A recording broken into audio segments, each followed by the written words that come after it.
Curiosité sur le Brésil que tu ne connais sûrement pas. En France, vous avez les pigeons et les rats. Ici au Brésil, ils ont les baratas. Meu Deus do céu, mon Dieu. En plus, ça vole. Choqué. Je te dis tout ça et bien plus dans la nouvelle vidéo d'aujourd'hui. Curiosité sur le Brésil. Vamos!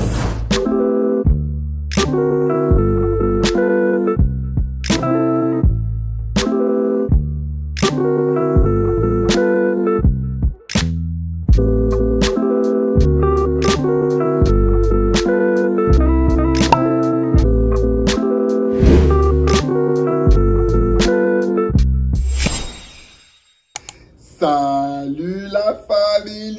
Tchakoum tchaka poum poum ka poum poum ka ka poum poum ka ka ka poum ka tchoum ka tchakoum koum ka ka ka ka ka ka ka ka.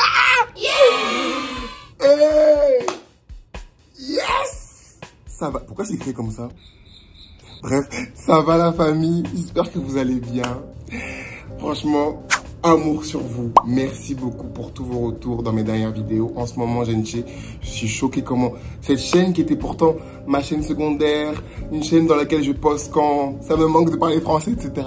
Bah, je me rends compte qu'elle commence à grandir de plus en plus et vous êtes grave présents.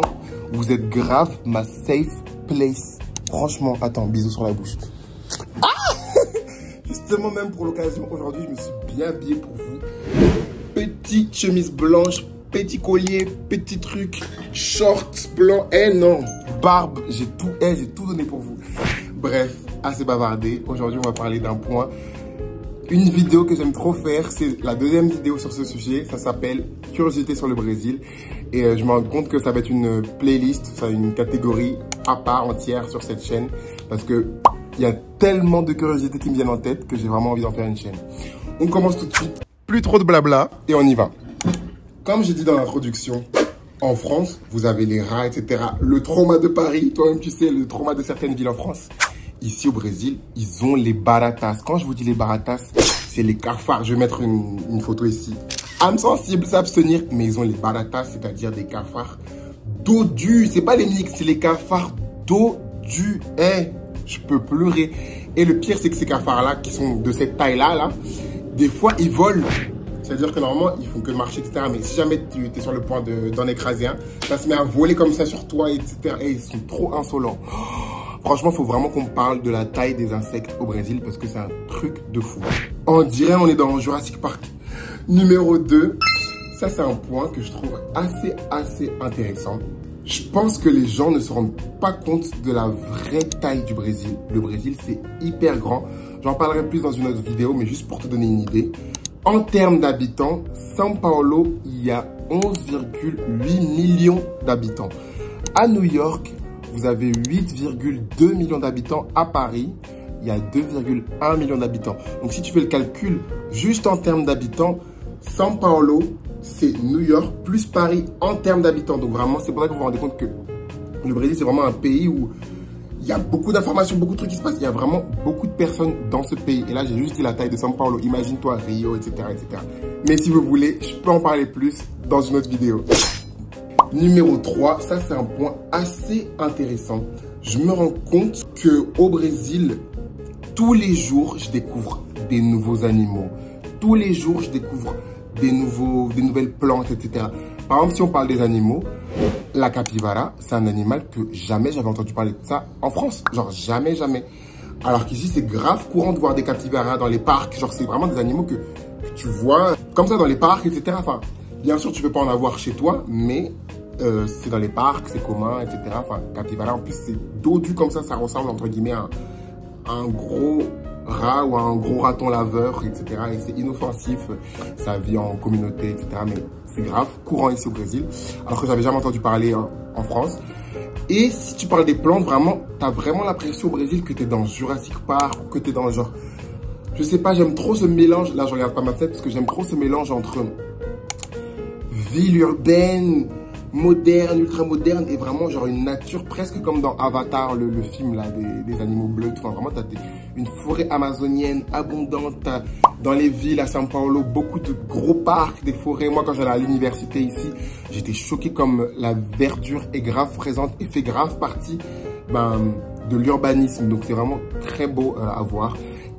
Et ici, ils ont des plantes qui, en France ou en Europe, je sais, coûtent très cher. Par exemple, moi, à la maison, j'ai des ficus choran, j'ai des samambaya, ficus lirata. Bref, vraiment, tu as des plantes comme ça qui sont très rares et finalement pas si rares vu qu'ici, c'est en abondance. Point numéro 4, ça, c'est hyper marrant. J'ai oublié. Attends, je reviens. C'est bon, je me suis rappelé. Mais il faut pas, ce point-là, il faut pas qu'un jour cette vidéo ait fuite et que les Brésiliens se mettent à traduire ma vidéo ou qu'un Français se mette à traduire ma vidéo en portugais parce que sinon je vais me faire frapper.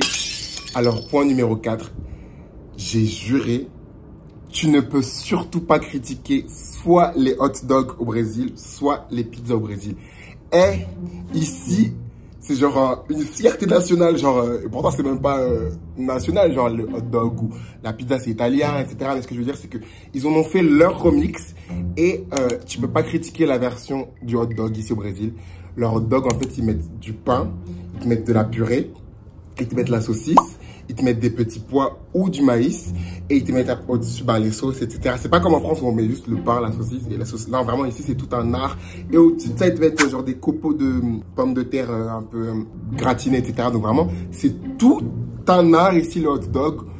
Pareil pour la pizza. Ils te font des pizzas vraiment en tout type, tout genre. Ils te mettent du maïs dedans, ils te mettent fromage, truc.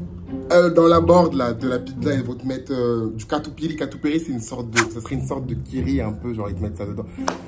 Et les gars, franchement, vous allez vous dire, ce garçon, il est toujours en nage. Ayez pitié de moi. Ici, il fait tellement chaud. Je sais pas si vous vous rendez compte, c'est l'été ici. Vraiment, normalement, j'ai toujours mon ventilateur et tout, mais quand je vous filme pour vous, sacrifice. Ça, il fait tellement chaud ici, t'as pas idée. Bref. Mais au moins, ça rajoute un côté sexy. Mais bon, voilà, juste pour dire que la pizza ici, tu peux pas critiquer. Le hot dog, tu peux pas critiquer. Donc, sachez que si vous venez ici, ne commencez même pas à parler de la pizza au Brésil parce qu'on va vous frapper si vous critiquez. Numéro 5 ou 6. À chaque fois, j'oublie le comptage. Numéro 5 ou 6 au Brésil. Et ça revient par rapport au point où je disais qu'il fait chaud aussi, etc.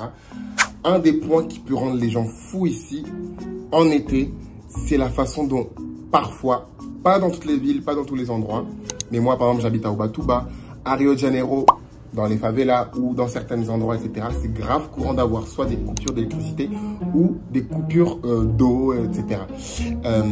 Je le répète, dans les grandes villes comme São Paulo, etc., c'est pas courant tout le temps, mais dans certains endroits ou dans des petites villes ou dans des endroits qui ne sont pas habitués à avoir une grosse capacité de personnes, par exemple moi à Ubatuba, c'est un endroit qui est grave, dans son petit coin, c'est une petite ville, etc. Mais lorsque c'est l'été ou le nouvel an ou les fêtes, etc., il y a beaucoup de Brésiliens, ou les jours fériés, il y a beaucoup de Brésiliens qui vont là-bas pour pouvoir profiter des vacances, du jour férié, etc. Donc, ils sont pas habitués à avoir cette surcapacité de personnes. Donc, souvent, genre, l'eau est coupée, il n'y a plus d'électricité, etc.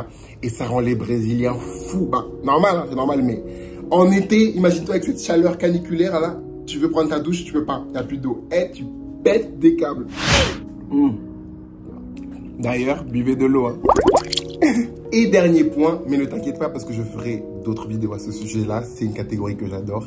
Mais dernier point, je trouve qu'il est un petit peu intéressant et ça va te marquer si jamais tu viens vivre ici au Brésil, si jamais tu viens passer du temps ici au Brésil et que tu te commences à draguer, etc. Ici au Brésil, ils sont vraiment pas dans les bails de grands textes au moment de draguer. Je crois que j'en ai parlé d'ailleurs dans ma vidéo la drague au Brésil, je le mettrai dans le petit i.